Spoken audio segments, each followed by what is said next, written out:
ہر نئی صبح اپنا رنگ نیا لاتی ہے، ہر شام اپنا روپ الگ دھارتی ہے۔ ہم نے اپنی زندگیوں کے بارے میں کبھی سوچا تک نہیں۔ ذمہ دار فصل کو سنبھالتا ہے، کاروباری اپنے کاروبار اور دکان کو سنبھالتا ہے، ملازم بھی اپنی تنخواہ کا حساب کرتا ہے، مزدور بھی اپنی دیہڑیوں کا حساب کرتا ہے۔ اگر نہیں کرتے تو میں اور آپ زندگی کا کبھی حساب نہیں کرتے کہ سفید داڑھی ہو گئی، ہم نے کمایا کیا؟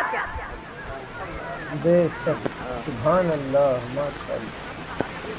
اتنی راتیں بیت چکی، اتنے دن بیت چکے، یہ عمر کا اتنا معقول حصہ گزار چکا ہوں، میں نے کمایا کیا؟ حضرت سری رحمت اللہ علیہ فرماتے ہیں کہ میں نے ایک بزرگ کو دیکھا، وہ خشک ستو پھانک کر اوپر سے پانی پی لیا۔ تو میں نے عرض کیا حضرت جی پانی میں گھول کر کے بھی نہیں پیا؟ تو فرمانے لگے بیٹا میرا یہ عمل 40 سال سے جاری ہے،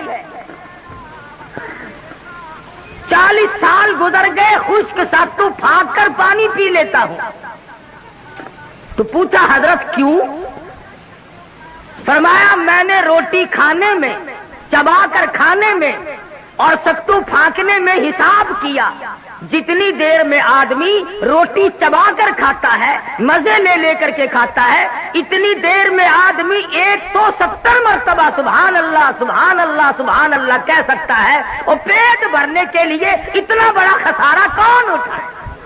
سبحان اللہ، ماشاء اللہ۔ یہ تھے وہ لوگ جو اپنی زندگی کا حساب کرتے تھے۔ شاہجہاں پور میں ایک بزرگ تھے جنہوں نے ساری عمر ایک چھوٹے سے کھٹولے پہ سو کے گزار دی۔ مریدین نے کہا حضرت بڑی چارپائی لا دیں، اس پہ پیر پھیلا کے سویا کرو، تو رو دیا اور فرمانے لگے ارے باولو یہ دنیا پیر پھیلانے کی جگہ کہاں ہے؟ اگر نجات ہو گئی تو جنت میں پیر پھیلاؤں گا۔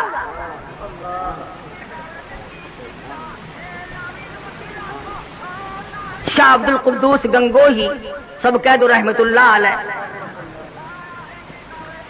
گزرتے گزرتے ایک پخانے کا ڈھیر لگا ہوا تھا، وہیں کھڑے ہو گئے۔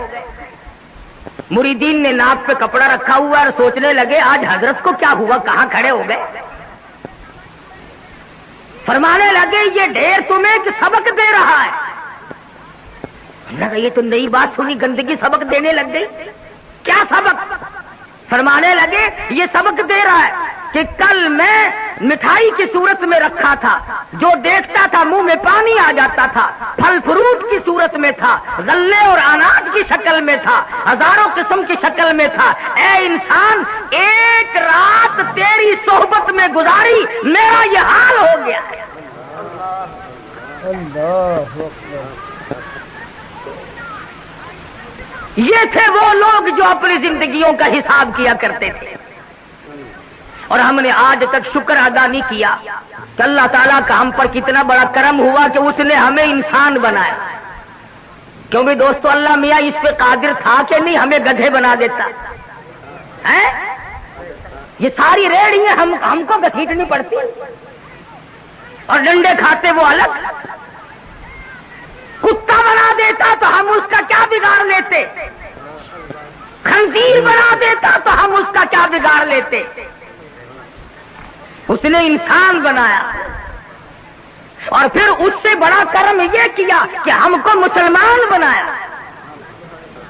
اگر ہم سکھ کے گھر میں پیدا ہو جاتے تو نہ کلمہ ملتا، نہ ایمان ملتا، نہ قرآن ملتا، نہ محمد مصطفیٰ صلی اللہ علیہ وسلم ملتے۔ چوڑے چماروں کے گھر میں پیدا کر دیتا، یہودیوں عیسائیوں کے گھر میں پیدا کر دیتا تو ہم لوگ مسلمان نہیں بن سکتے تھے، کافر بن کے مرتے۔ اور اس نے ہمیں مدنی صلی اللہ علیہ وسلم کا امتی بنایا۔ اگر وہ چاہتا تو نوح علیہ السلام کا امتی بنا دیتا، موسیٰ علیہ السلام کا امتی بنا دیتا، اور کسی پیغمبر کا امتی بنا سکتا تھا۔ حضرت شاہ ولی اللہ محدث دہلوی سب کہہ دو رحمت اللہ علیہ فضائل امت محمدیہ صلی اللہ علیہ وسلم پر لکھتے ہیں کہ دیکھو حضور اکرم صلی اللہ علیہ وسلم کی شان سب سے بڑی، عظمت سب سے اونچی، ایک خدا کی خدائی کے بعد ساری کائنات میں سب سے افضل ترین حضرت محمد کریم صلی اللہ علیہ وسلم کی ذات ہے۔ مرتبہ اتنا بڑا، اور لائے ہیں 1,24,000 انبیاء کرام کے بعد، سب سے اخیر میں لائے۔ تو حضرت شاہ صاحب لکھتے ہیں کہ اس میں نقطہ یہ ہے، امت کا بھلا اللہ پاک نے سوچا۔ آپ لوگوں سے پوچھتا ہوں، نوح علیہ السلام کی امت قبروں میں ہے؟ موسیٰ علیہ السلام کی امت زمین میں ہے کہ نہیں؟ داؤد علیہ السلام کی امت قبروں میں پڑی ہے کہ نہیں؟ اللہ میاں نے اس لیے حضور اکرم صلی اللہ علیہ وسلم کو اخیر میں لائے تاکہ سرکار مدینہ صلی اللہ علیہ وسلم کی امت کو قبر میں گناہگاروں کو بھی زیادہ عرصہ عذاب نہ بھگتنا پڑے۔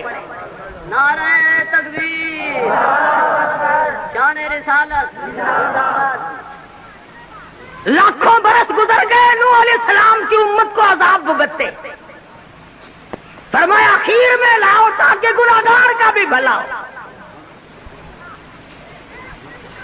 اور پھر قیامت میں جب حساب و کتاب شروع ہو تو ترتیب تو یوں ہونی چاہیے نا کہ پہلے آدم علیہ السلام کی امت کا حساب و کتاب ہو، پھر نوح علیہ السلام کا، پھر موسیٰ علیہ السلام، اس طرح سے ترتیب وار ایک ایک نبی اور ایک ایک پیغمبر کی امت کا حساب و کتاب ہونا چاہیے۔ مگر یہاں یہ ہے کہ حساب و کتاب سرکار مدینہ صلی اللہ علیہ وسلم کی امت سے شروع ہوگا، اس لیے کہ قیامت کے خوفناک منظر میں، تباہ کن گھڑیوں میں، ہوش ربو حالات میں حضور کی امت کو کھڑے ہو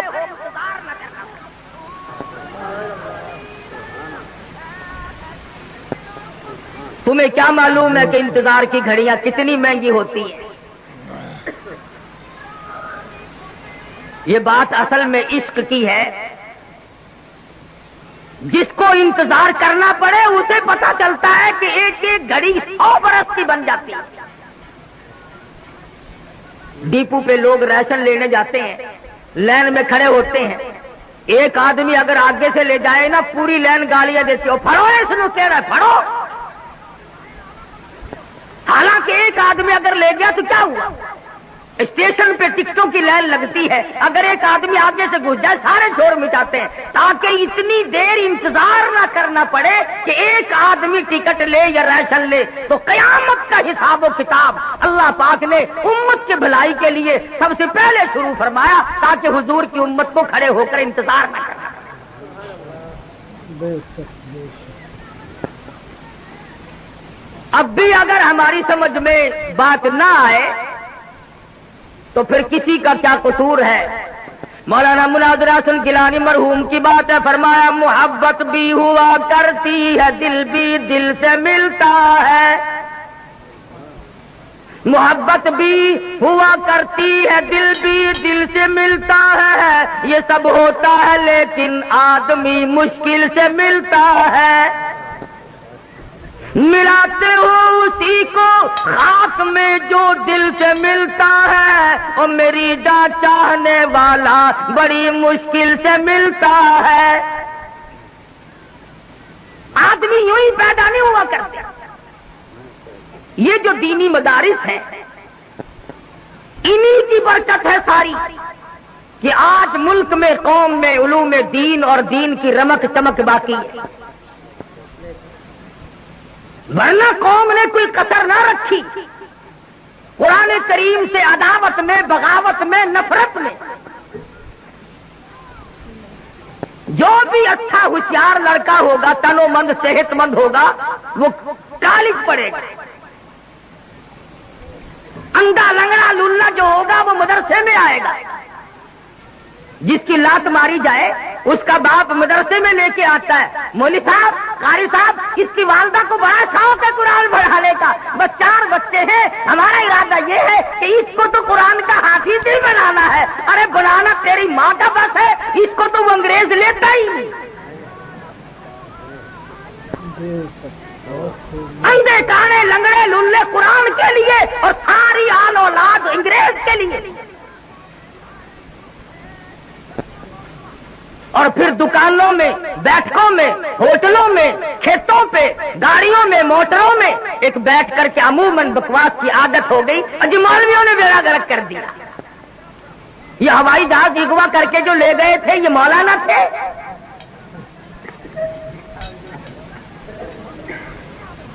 یا انہوں نے جو 54 آدمی باہر بلایا، یہ کون سی جامع مسجد کے امام تھے؟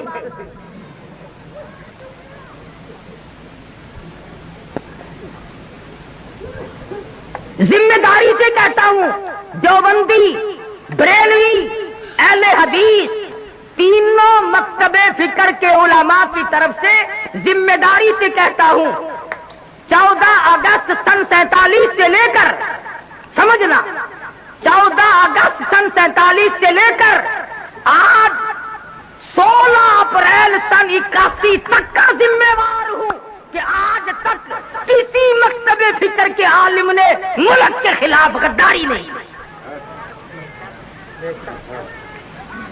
میں تو دوسروں کا بھی ذمہ وار بنتا ہوں۔ کوئی بریلوی عالم، کوئی اہل حدیث عالم، کوئی دیوبندی عالم ثابت کرو، مقدمہ چلاؤ۔ تم مولوی کو تقریب پسند ملک کے ٹکڑے کرنے میں ثابت تم کرو، پھانسی کاری حدیث کو لگا دینا۔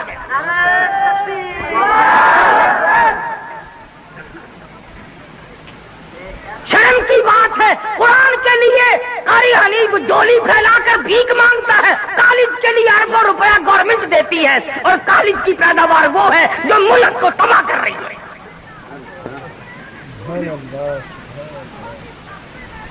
16 سال تیرا بچہ کالج میں پڑھتا ہے، مگر تیرا جنازہ پڑھانے کے قابل نہیں بنتا۔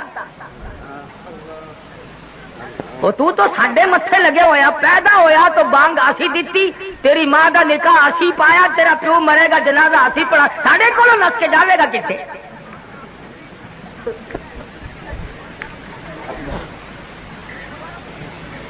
کچھ عقل کرو، ایک مزاج بنا ہوا ہے۔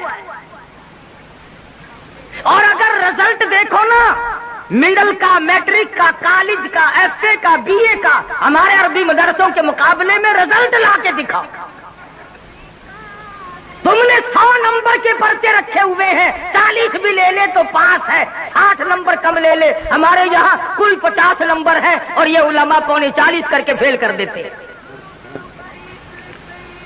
تمہیں دین کی کیسے قدر ہو؟ تمہارا واسطہ نہیں پڑا، تمہارا اس سے خرچ کچھ نہیں ہوا۔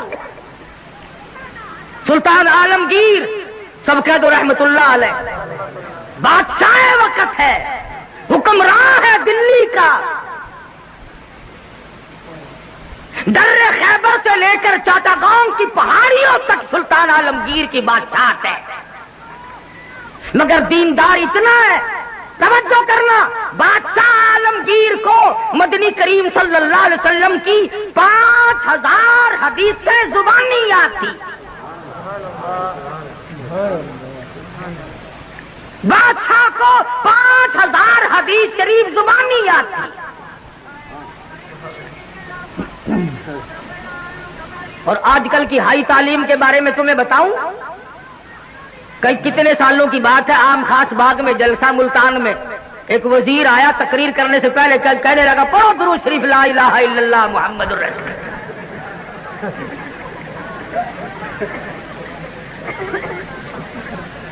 تعلیم بہت ہو گئی ہے۔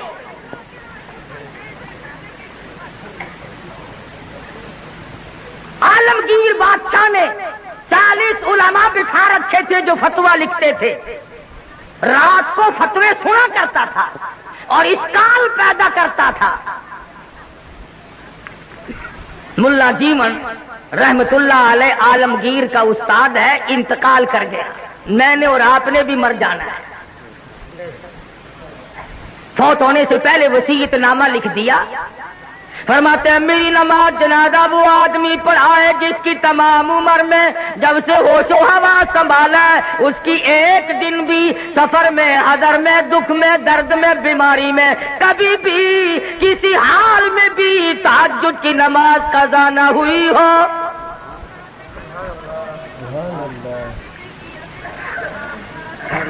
دلی کی جامع مسجد کے سامنے جنازہ رکھا ہے، سارا دن بیت گیا، علماء موجود ہیں, محدثین موجود ہیں, مفتی موجود تھے, قاری موجود تھے, قاضی موجود تھے, مگر کوئی جنازہ پڑھانے کی جرت نہیں کرتا. کبھی نہ کبھی دکھ میں, درد میں, شادی میں, غمی میں تہجد کی نماز چلی جاتی ہے, کوئی جرت نہیں کرتا. عصر کا وقت ہوا, بادشاہ عالمگیر استاد محترم کے جنازے کے قریب پہنچا اور منہ سے کپڑا اٹھا کے کہنے لگا, او اللہ والے تجھے کیا ملا, دنیا سے جاتے جاتے میرا راز کھول گئے. میں سمجھتا ہوں, جانتا ہوں کس کے بارے میں لکھ کے گئے ہو, کسے حکم دے کے گئے ہو, مگر اے اللہ والے یہ تو بتا, میری تمنا تھی, میری آرزو تھی کہ تیرے سوا, میرے رب کے سوا کوئی نہ جانے میں کیسا ہوں.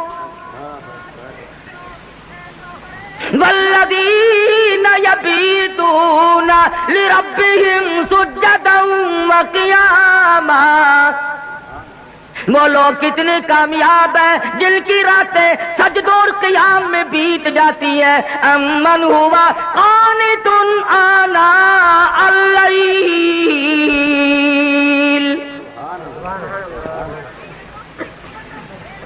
عالمگیر بادشاہ کھڑا ہو کے رو رہا ہے اور کہنے لگا, اللہ والے تجھے کیا ملا, دنیا میں میرا راز کھول دیا, اب میں بڑا مشکل میں ہوں, اگر میں اپنا راز بچاتا ہوں تیرا جنازہ پڑھانے والا کوئی نہیں,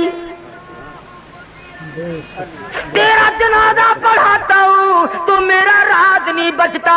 اللہ والے میں مصیبت میں آ گیا ہوں, میری تو بڑی تمنا تھی میرے رب کے سوا کوئی نہ جانتا میں کیسا ہوں.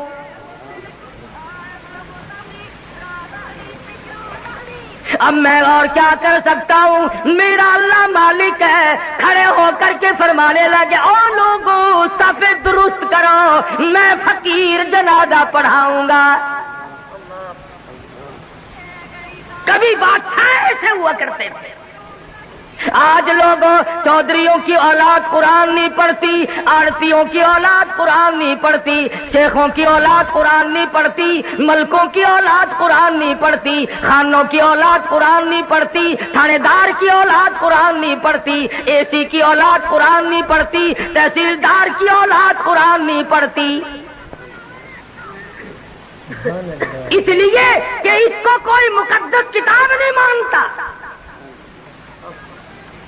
ساری عمر میں چودھری نے کبھی بنگلے میں, کوٹھی میں, مکان میں, دکان میں قرآن کو داخل نہیں ہونے دیا. ہر چیز مکان میں آئے گی, دنیا دار آئیں گے, چھوٹے بڑے, امیر و غریب بنگلے میں, ڈیرے میں آئیں گے جائیں گے, مگر اللہ کے قرآن کے لیے داخلہ بند ہے. جب تک چودھری مرے گا نہیں قرآن کا داخلہ بند, جب تک شیخ مرے گا نہیں قرآن کریم کا داخلہ بند, جب تک ملک اور خان مرے گا نہیں اس وقت تک قرآن کریم کا داخلہ بند. جب مر جائے فوراً داخلہ کھلتا ہے. اس مسجد کے مولوی کو بھی بلا کے لاؤ, اس مسجد کے مولوی کو بھی بلا کے لاؤ, ادھر کے طالب علم بھی بلاؤ, ادھر کے طالب علم بھی بلاؤ, چاروں طرف بیٹھے ہیں, قرآن مجید کی تلاوت ہو رہی ہے. مرنے والے کا بیٹا بیچ میں کھڑا ہوتا ہے اور کہتا ہے, مولانا او قاری صاحب آج تو اتنا قرآن پڑھو, آج تو اتنا قرآن پڑھو, آج تو اتنا قرآن پڑھو, میرے ابا مرحوم کو بہشت میں ٹھوک کے جانا.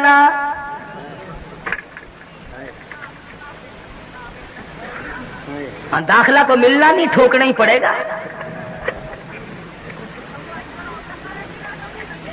آج قرآن یاد آیا, اس کا مطلب تو یہ ہوا کہ یہ قرآن مردوں کے لیے اترا ہے. موٹر کار زندوں کے لیے، ہوائی جہاز زندوں کے لیے، ریل گاڑی ہوائی، تمام سواریاں، تمام سبزی ترکاری، پھل فروٹ، عورت مرد کے لیے، مرد عورت کے لیے زندہ چاہیے۔ اور لوگوں انصاف کرو، ہر چیز زندوں کے لیے، خدا کا قرآن مردوں کے لیے۔ سبحان اللہ، ماشاء اللہ۔ پڑھنا چاہیے جی، بڑا ثواب ہے جی، بڑا ثواب ہے جی، جتنا قرآن پڑھے سو قبر چڑھتی۔ عقل نہیں رہتی آدمی میں بات کرنے کی۔ اب یہی وجہ ہے نا عقل سکھانے نہیں۔ یوں کہ یہ جو مولوی ہے نا، مولویوں نے بیڑا گرک کر دیا۔ کیسے بیڑا گرک کر دیا مولویوں نے؟ ہم نے کیا اپنا کیا، تمہارا تو نہیں کیا۔ جو آدمی 8ویں دن ختم دلایا کرتا تھا ہم سال میں بھی نہیں دلواتا، یہ ہمارا نقصان نہیں؟ جو پہلے 7 مٹھائی پہ ختم دلوایا کرتا تھا اب گڑ کے چاولوں پہ ختم دلواتا ہے، ہمارا نقصان نہیں؟ پہلے قورمے پہ ختم آیا کرتا تھا اب آلو شریف پہ ختم آنے لگا ہے۔ نہ تمہیں گیس پیدا کرتے ہیں آلو، مردوں کو نہیں کریں گے۔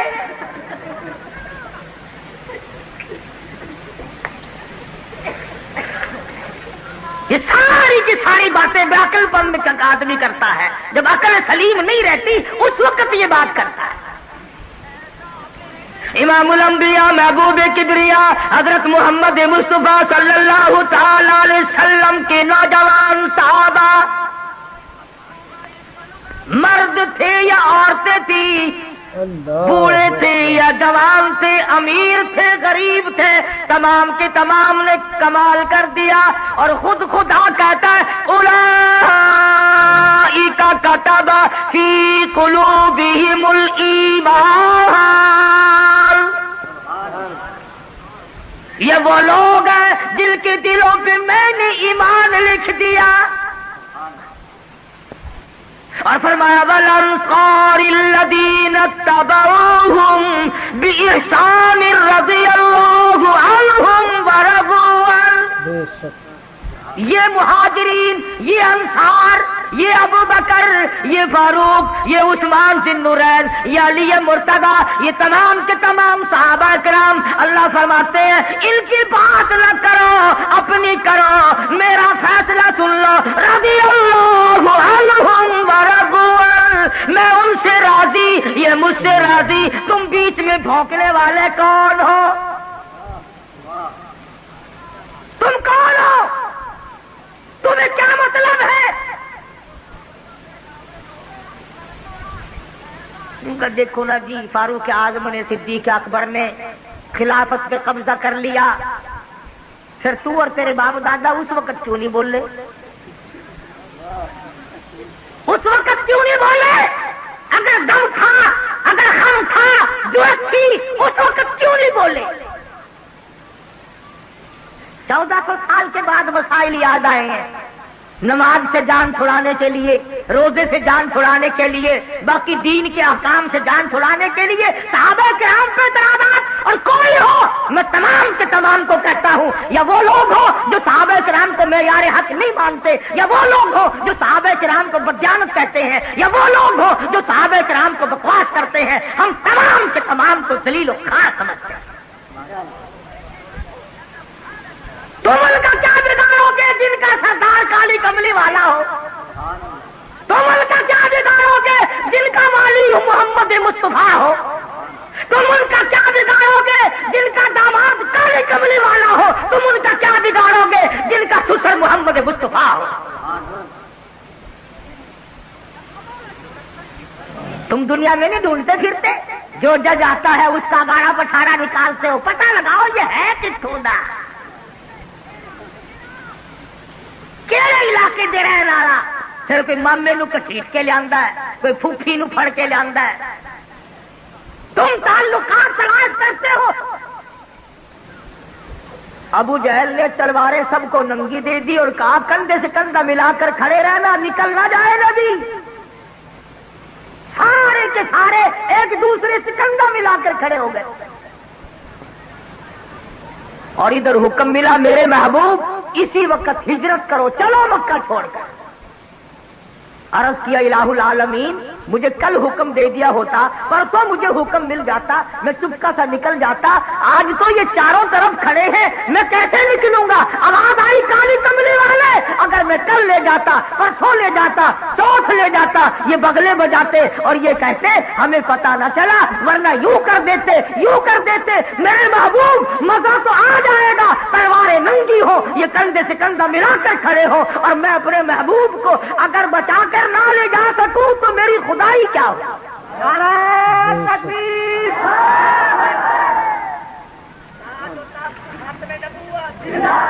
پتا نہ چلا، ورنہ یوں کر دیتے میرے محبوب مزہ تو آ جائے گا، تلواریں ننگی ہو، یہ کندھے سے کندھا ملا کر کھڑے ہو، اور میں اپنے محبوب کو اگر بچا کر نہ لے جا سکوں تو میری خدائی کیا ہو؟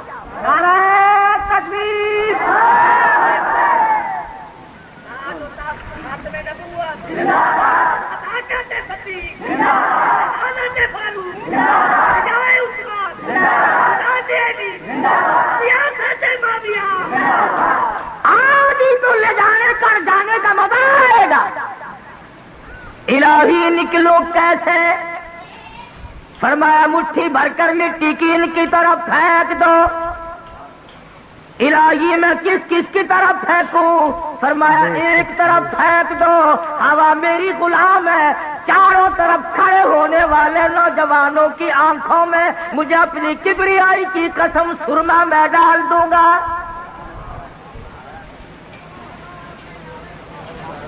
نبی نے مٹھی بھر کر مٹی کی پھینک دی، سب کی آنکھوں میں تشریف لے گئے۔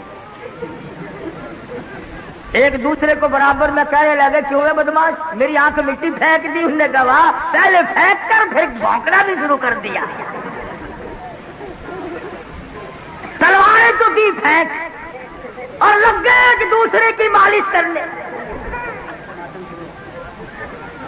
ابو جہل جو آیا آ کے کیا دیکھتا ہے، حجرے کے چاروں طرف ماتم ہو رہا ہے۔ کہنے لگا بھلے لوگوں یہ کیا شروع کیا تم نے، یہ کبڈی کیسی ہو رہی ہے؟ اندر کا بھی پتا کیا۔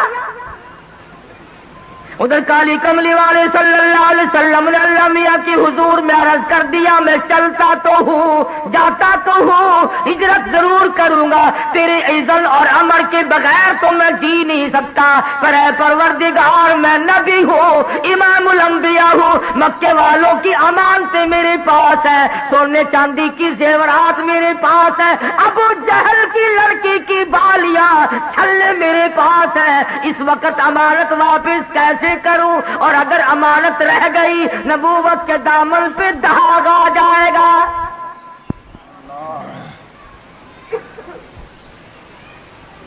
امانت واپس نہ ہوئی تو نبوت کے دامن پہ داغ آ جائے گا۔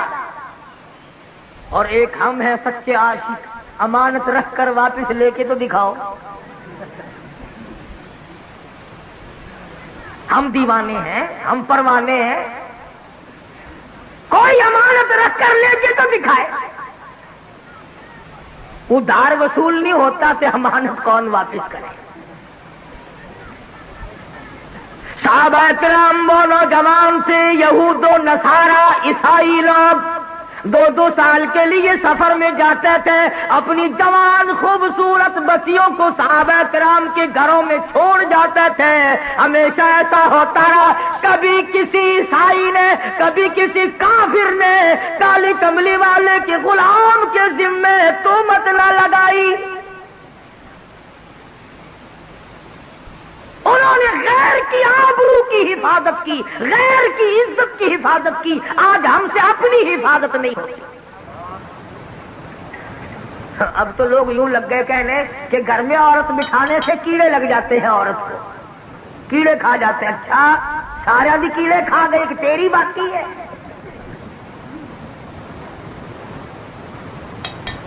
اب تو بڑی لے دے ہو رہی ہے کہ عورت یوں ہے، عورت بڑی شے ہے، عورت بڑی یوں ہے۔ یہ آج پتا چلا عورت ایسی ہے، پہلے کبھی پتا نہیں چلا تھا کہ عورت کیا ہوا کرتی ہے۔ ہم نے تو ایک دن اخبار جنگ میں یہ بھی سنا تھا عید الفطر کے بعد کہ پاکستان کی غریب ملک کی غریب خواتین نے، بالکل غریب خواتین نے بال بنوانے اور کٹوانے پر عید الفطر کے موقع پر، رمضان والی عید کے موقع پر 1 کروڑ روپیہ خرچ کیا۔ اخبار جنگ نے لکھا تھا۔ مجھے تو بڑا دکھ ہوا سچی بات کہ اگر یہ 1 کروڑ روپیہ مجھے دے دیتی تو میں مدرسہ چلاتا، مسجد بناتا، میں ہی دعا کر دیتا یا اللہ ساریوں کو گنجی کر دے۔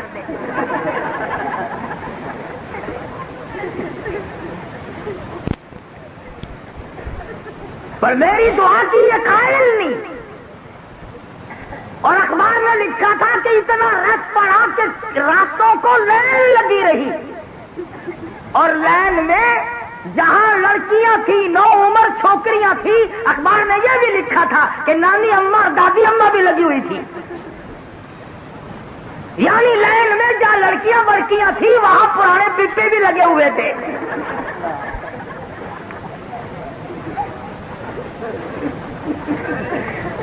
ایمانداری سے بتلاؤ، جب پرانے پپوں کا ملک میں حال یہ ہو پھر ہم کیا کریں؟ تہذیب دیکھیے اور الزام مولوی کو بس یہ جڑے ملا ہیں نا یہ گھن کے بیٹھتا کیا بات کہنے والا کبھی نہیں ہٹا کرتا۔ دنیا میں ہمیشہ ایسے ایسے لوگ آئے جنہوں نے سچ بات کہی اور مصیبت اٹھائی۔ جاؤ ہندوستان سن 57 کی جنگ آزادی کی تاریخ پڑھو، دلی کی بازار میں 3-3 ہزار علماء دین کو لٹا کر انجن روڑی کوٹنے والے اوپر سے چڑھا دیے گئے، اور ایسا نہیں ہوا ایک کے اوپر سے گزرا دوسرا اٹھ کے بھاگا نہیں، آنکھ کھول کر آسمان کو دیکھ رہے تھے، کلمہ شہادت پڑھ رہے تھے۔ 3000 کے 3000 قیمت بن گیا، کچلے تو گئے، شہید تو ہو گئے، پر ایمان کا سودا ایک نے بھی نہ کیا۔ نعرہ تکبیر! انہیں کو کہتا ہے انہیں کو کہتا دین لئی دکھ اور چل دینے جڑے قوم کے بندے نے دلیر ہوندے، دین لئی دکھ اور چل دینے جڑے قوم کے بندے نے دلیر ہوندے۔ رگڑ کھانی پڑے گی یا قرآن نہ پڑھ یا اللہ کا نام نہ لے، ورنہ مصیبتوں کے لیے تجھے تیار رہنا پڑے گا۔ کئی لوگ تانوں ملن گے وہ جی ساڈے بزرگاں نوں کوئی نہیں پھڑدا، ساڈے بزرگاں نوں کوئی نہیں پھڑدا، بھلا پھڑ کے کی کرے، کیا کرے پکڑ کے؟ کہتا دین لئی دکھ آ چل دینے جڑے قوم کے بندے نے دلیر ہوندے، کون پوچھدا کاواں تے گدڑاں نوں، کہدی پنجرے باز تے شیر ہوندے۔ جو چیز پکڑنے کی ہوگی اسے ہی کوئی پکڑے گا نا۔ یوں ہی جیل خانے میں کوئی روٹیوں کا خرچ بڑھانے سے کوئی فائدہ ہے؟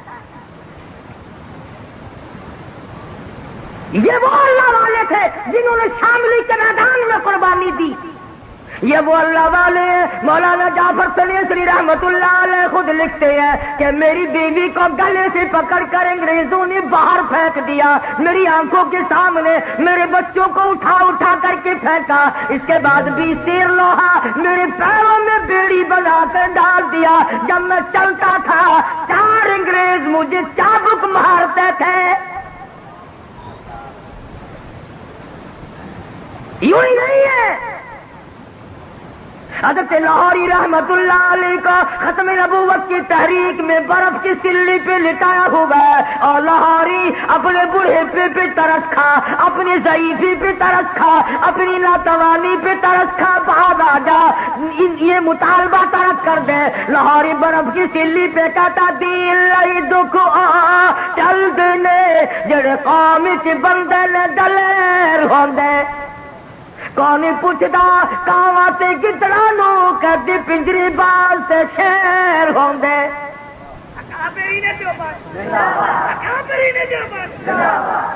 اور یہ کئی لوگ تمہیں ملیں گے بازاروں میں، او جی آسی جلسہ کریے نا، سی آئی ڈی والا کوئی نہیں آندا، آسی جلسہ کریے سانو پچھڑ کوئی نہیں آندا. یہ جو بندی لوگ جلسہ کرتے ہیں سارے لٹکے آ جاندے. بڑا جہاں مال ہوگا ڈاکو وہیں تو پڑے گا. نہ بھوکے کے گھر میں سے ڈاکو کیا نکال کے لائے گا. وہ ایک فقیر کے گھر میں رات کو چور آ گیا برتن کھڑ کے اور کہنے لگا بندے خدا مجھے یہاں چاندنے میں دن میں کچھ نہیں ملتا، تجھے رات کو کیا ملے گا.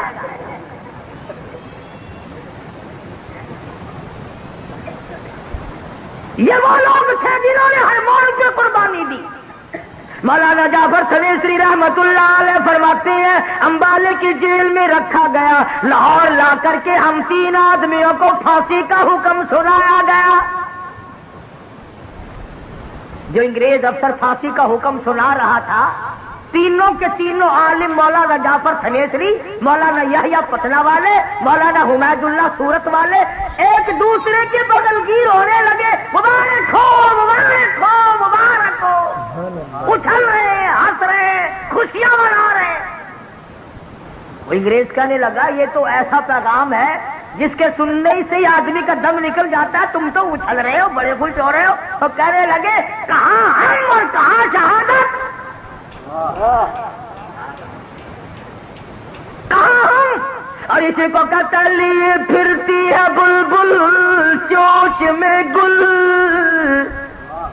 لیے پھرتی ہے بلبل چوچ میں گل، اور ڈھونڈتی ہے شہید ناز کی تربت کہاں ہے. ہم تو خوش ہیں کہ شہادت کا انتظام پروردگار نے کر دیا. انگریز واپس گیا اور جا کر کے وہ جو بیٹھا تھا نا فل بینچ، سبحان اللہ، پتہ نہیں انگریزی پڑھا ہوا نہیں نا، آئندہ تم بھی نہیں پڑھا کرو گے، میٹرک تک انگریزی زبان معاف ہو گئی. فل بینچ کے پاس گیا کہ مولوی تو خوش ہو رہے ہیں. ذرا کون سے مولوی؟ کوئی ختم کی خبر دی تھی کہ نہیں؟ کہ وہ 40ویں کی دعوت کھانے والے؟ کہ نہیں. جن کو میں نے پھانسی کا حکم سنایا وہ تو اچھل رہے ہیں، مبارکباد ایک دوسرے کو دے رہے، خوشیاں منا رہے ہیں. سارا فل بینچ اٹھا کہ دیکھ کے آئے. آ کے دیکھا تو مولوی تو بڑی خوشی منا رہے ہیں، بڑے اچھل رہے ہیں. ایک انگریز کہنے لگا مولوی صاحب کیا ہوا؟ کہنے لگا مزے ہو گئے. بات کیا بنی؟ اٹھنے کا مقصد مل جائے تو اور کیا چاہیے. اللہ پاک نے شہادت کا انتظام کر دیا پروردگار عالم کے حکم سے. اللہ میاں کے محبوب کے دروازے پہ حاضر ہوں گے، عرض کریں گے یا رسول اللہ تیرے حکم پر، تیرے قرآن پر سر کٹا کے ہم آ گئے. انگریز کہنے لگے وہ فل بینچ پھر بیٹھا کہ دوبارہ پھر بیٹھو. اور کہیں نہ کچھ کام ہوتا ہی نہیں انگریزوں کو اور انگریزی والوں کو، سیٹ ڈاؤن ہی کرتے رہتے. بیٹھ گئے. پھر جج بولا کہ مولویوں کی پھانسی کا حکم کینسل. بولنے کا کیوں؟ کہ ہم نے مولویوں کو خوش نہیں ہونے دینا.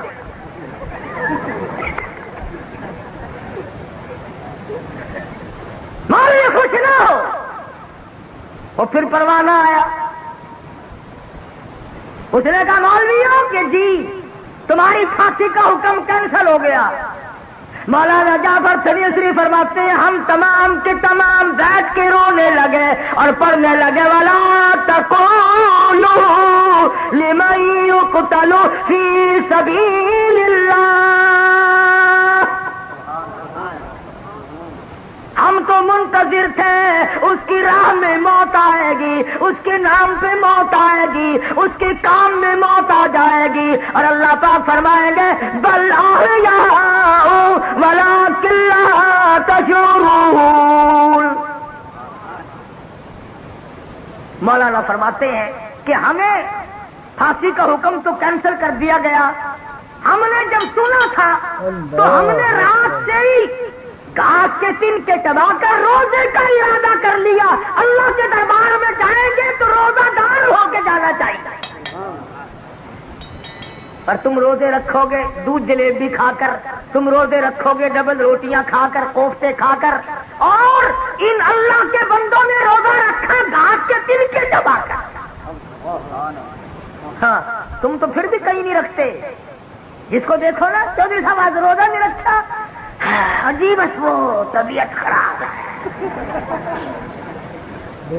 اور عید والے دن اگلی صف میں شام کو اگر چاند کا پتہ نہ چلے مولانا تو چاند کی طرح نہیں آئی. جس نے ایک روزہ نہیں رکھا. اور ایک مرتبہ یہاں پاکستان میں ایوب خان کے زمانے میں عید کا چاند ہمیشہ تو شام کو نظر آتا ہے نا, رات کے 2:30 بجے نظر آیا تھا.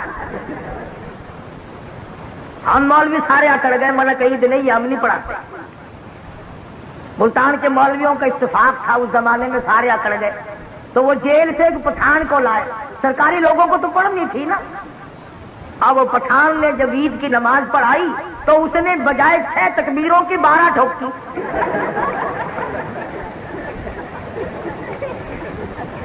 وہ کہنے لگے کہ خان صاحب نماز نہیں ہوئی. کہنے لگا ہو کیوں, کہ تم نے تکبیر 12 کہی. نے کہا اچھا ہے نا, زیادہ بول رہا ہے نا, کم تو نہیں بول رہا. کہ جی سجدہ سے وہ آنا چاہیے تھا ورنہ نماز نہیں ہوئی. کہنے لگا خود تمہارے باپ کا ملازم ہے, ادھر قید کاٹتا ہے یا تکبیر پکاتا ہے.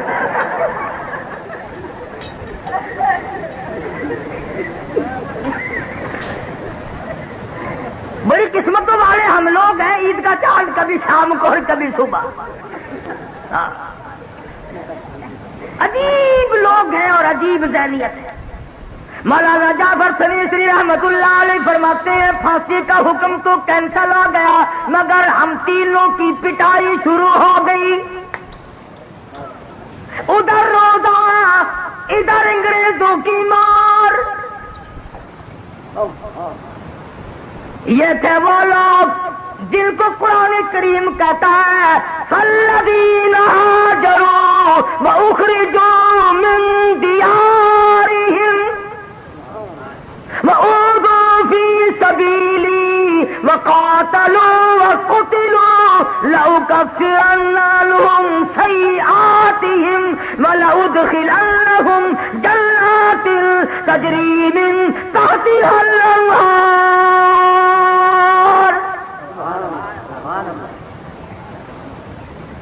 فرمایا جب ہمیں ہوش آیا تو اگلی رات آ چکی تھی. پلاٹ میں پڑے تھے, گھاس کے تنکے توڑ کر منہ میں چبا کر سارا دن کی پٹائی والا روزہ افطار کر. یہ تھے وہ لوگ جنہوں نے صحابہ کرام سے شجاعت سیکھی, قربانی سیکھی.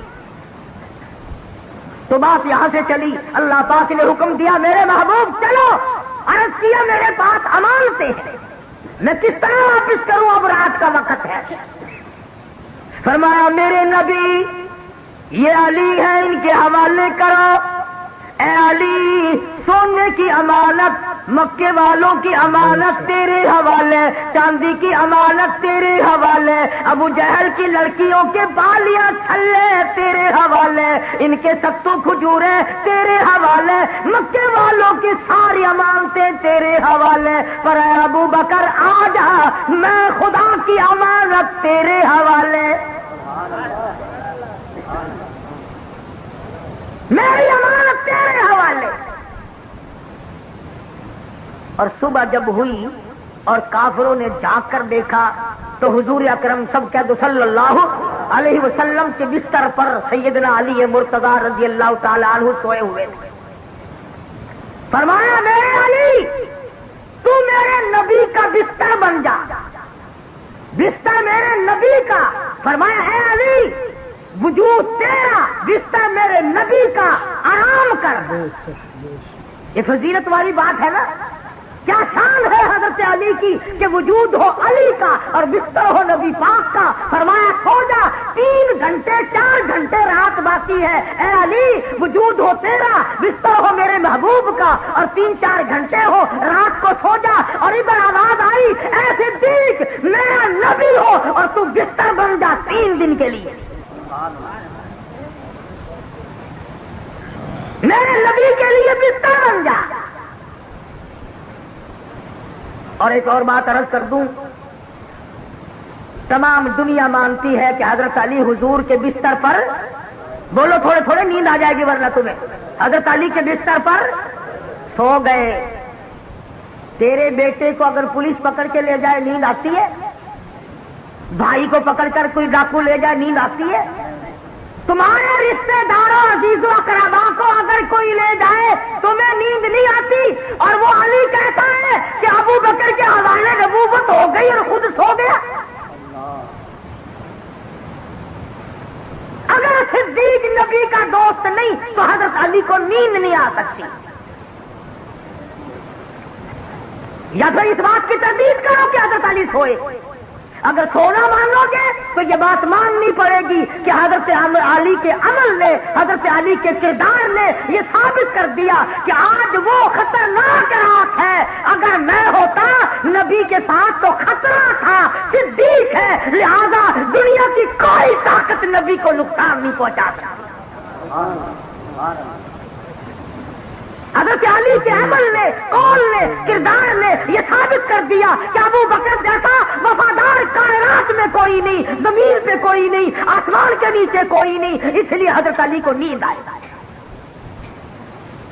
اور علی اتنا بزدل بھی نہیں تھا، جب حضور صدیق کے پاس گئے اڑ کے کھڑا ہو جاتا، دیکھو جی یہ چھلے چھلے اس کے حوالے کرو، میں آپ کے ساتھ رہوں گا، خطرناک رات ہے، مجھے کسی کا اعتبار نہیں. فرمایا میرے محبوب بلال تیرے دروازے پہ آیا، سہیل تیرے دروازے پہ آیا، تمام صحابہ کرام تیرے دروازے پہ آئے. ہجرت والی رات اور کالی کملی والے آج صدیق کے دروازے پہ خود تشریف لے چلا. اللہ کے حکم سے آئے یا خود آئے؟ صدیق کا دروازہ کھٹکھٹایا، ننگے پاؤں ننگے سر دوڑا دوڑا باہر آیا. عرض کیا مجھے بلایا ہوتا، آپ نے کیوں زحمت کی رات کو تشریف لائے؟ فرمایا خود تھوڑے آیا ہوں، خدا نے بھیجا. اور ہجرت کا حکم مل چکا ہے، چلو میرے ساتھ. اگر آج کوئی پولیس سے چھپنا چاہے یا دشمن سے چھپنا چاہے، ایسے کہ گھر پہ جاتا ہے کوئی جو فوراً پکڑوا دے، بلکہ ایسی جگہ جا کے چھپنے کی کوشش کرے گا کہ جان لڑا دیں گے مگر مجھے نہیں پکڑنے دیں گے. تم تو اتنے سیانے اور نعوذ باللہ نبی کو اتنا بھی پتہ نہیں. فرمایا ابو بکر کسی سواری کا انتظام کرو، جلدی نکلو. عرض کیا میں نے انتظام کر رکھا ہے. فرمایا کوئی خچر، کوئی گھوڑا، کوئی اونٹ نظر تو نہیں آتا. عرض کیا میرے آقا جب تک ابو بکر زندہ ہے میں آپ کی سواری ہوں، آپ میرے شاہ سوار ہے. کون ہے؟ میری موجودگی میں آپ کی سواری میں بنوں گا. تشریف لے جانے لگے.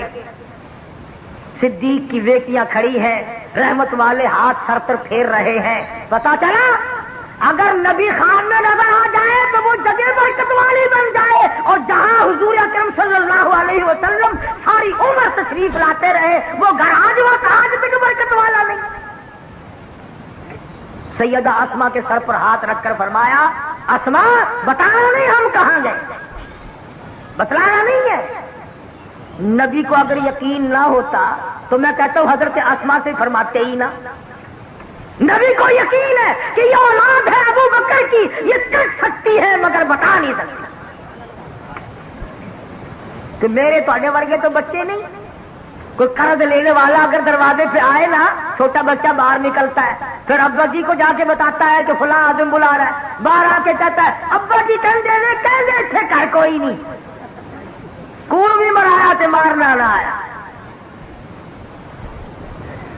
میرے تیرے جیسے بچے تھے صدیق کے، اور آج کل تو فخر کرنا چاہیے، ہمارے معصوم بچے جو ہیں وہ کنجریوں کے گانے بڑے جلدی یاد کرتے ہیں، اور ماں بڑی خوش ہوتی، توتلی زبان سے جب بچہ گاتا ہے نا، شام کو خامن کے پاس بیٹھ کر کان پکڑ کر بتاتے ہیں آج تو تیرے بیٹے نے کمال کر دیا،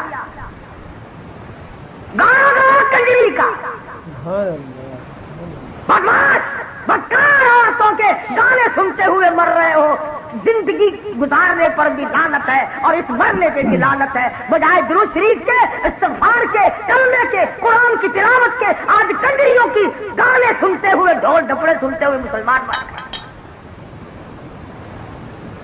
اور اس پر ناز کرتے ہیں لوگ۔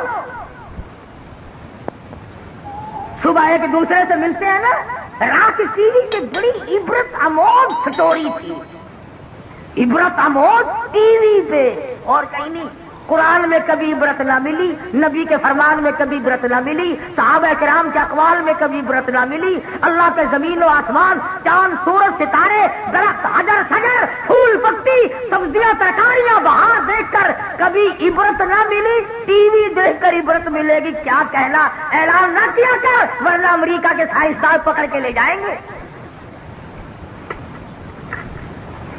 کہ پاکستان کے لوگ ٹی وی دیکھ کر بہت زیادہ عقلمند ہو گئے ہیں۔ مدنی کریم صلی اللہ تعالی علیہ وسلم کو ابو بکر اٹھا کے لے کے چلے، پہاڑ کی طرف چڑھنے لگے، علماء کرام نے لکھا پہاڑ کے چاروں طرف پتھروں سے آواز آئی، او صدیق ذرا مہربانی کر ادھر لا، چکر کھا کے چڑھ، نبی کو ادھر لا، دیدار کرا، دیدار ہو نبی کا۔ پتھروں کو دیدار کا شوق ہو سکتا ہے، درختوں کو شوق ہو سکتا ہے، پتھر کے ٹکڑے گواہی دے سکتے ہیں، چاند سورج گواہی دے سکتے ہیں، آج مسلمان دین متین کے حق ہونے کی گواہی دینے سے قاصر ہے، اس لیے کہ مرنا یاد نہیں، اگر مرنا یاد ہوتا اس طرح کی باتیں کبھی نہ کرتے، ساری زندگی میں اس طرح پر بربادی نہ ڈالتے، اسی کو کہتا ہے اذا جاء اجلها لا يستاخرون ساعة ولا يستقدمون۔